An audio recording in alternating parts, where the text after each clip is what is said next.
அன்பு செல்லமே, என் தங்கமே, பல நாட்களாக ஏங்கினாய் அல்லவா? உனக்காக உரிமையான ஒரு உறவு வர வேண்டும், அது நிலையாக இருக்க வேண்டும். நான் ஆசைப்பட்டதுதான் எதுவும் கிடைக்கவில்லை. நான் மனதாக ஆசைப்பட்ட என் உறவாவது எனக்கு கிடைக்க வேண்டும் என்ற என்னிடம் அழுதாய். எனக்கு ஒரு நல்ல வாழ்க்கையை காட்டுங்கள், எனக்கு ஒரு நல்ல வழியை செய்யுங்கள் சாயி என்று நீ கேட்டாய். அப்பொழுது நான் அமைதியாக இருந்தேன். இதை பார்த்து நீ பயந்தாய்.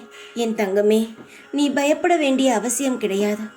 என்னை நாடி வந்து விட்டாய் என்றால், நான் இன்று செய்யவில்லை என்றாலும் என்ற ஒரு நாள் உனக்கான எல்லா வேலைகளையும் செய்து தந்து விடுவேன். அதனால் நீ நடக்காதோ என்ற பயத்திற்கு செல்லவே வேண்டாம். உன் வாழ்க்கையில் நல்ல வசந்தங்கள் உருவாகும். உன் வாழ்க்கையில் ஏங்கிய பல காயங்கள் மறையும். நீ இந்த காயங்கள் மறையுமா என்று ஏங்கினாய்.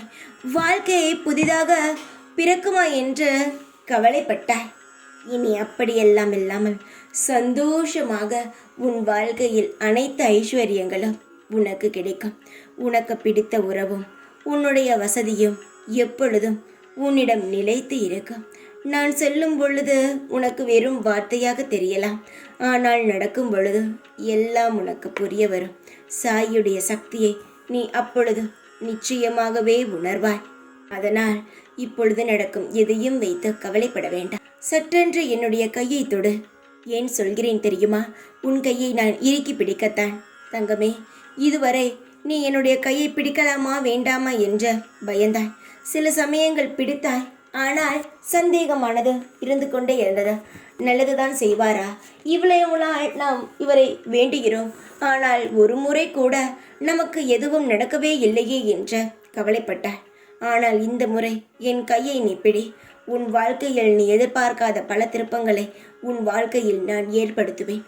உன்னுடைய அனைத்து வசதிகளையும் நான் மேலும் மேலும் வளர்த்து உன்னுடைய வாழ்க்கையில் இருக்கும் தத்ரியத்தை உன்னை விட்டு ஓடச் செய்து இனி தடங்களே இல்லாத சுப வாழ்க்கையாக நான் உருவாக்குவேன். கவலைப்பட்ட காலங்கள் எல்லாம் போதும். எப்பொழுதும் ஒரு மனிதனுக்கு கவலைத்தான் இருக்கும் தங்கவே. அவன் அதை மறந்துதான் அவனுடைய சந்தோஷத்தை அனுபவிக்க வேண்டுமே தவிர கவலைக்குள் மூழ்கி கிடந்தால் சந்தோஷம் வருவது கூட அவனுக்கு தெரியாதா? அதனால் கவலைக்குள் மூழ்கி இருக்காதே. உன்னுடைய வேலையை நீ தொடர்ந்து செய். காலம் உன்னுடைய உழைப்பை பார்த்தும் உன்னுடைய தைரியத்தை பார்த்தும் பயந்து உனக்கான வெற்றியை தரும். நான் அதற்கான ஏற்பாடுகளை அனைத்தையும் செய்துவிட்டேன். நிம்மதியாக தூங்கு. எப்பொழுதுமே ஏதோ ஒன்றை யோசித்து கொண்டு கவலையாக இருந்து என்ன செய்ய போகிறாய்? உன் வாழ்க்கை என்னுடைய கையில் உள்ளது என்பதை ஒரு பொழுதும் மறந்து விடாதே. தைரியமாக இரு. எப்பொழுதும் உன் கூடவே இருப்பேன் நான். ஓம் சாய்ராம்.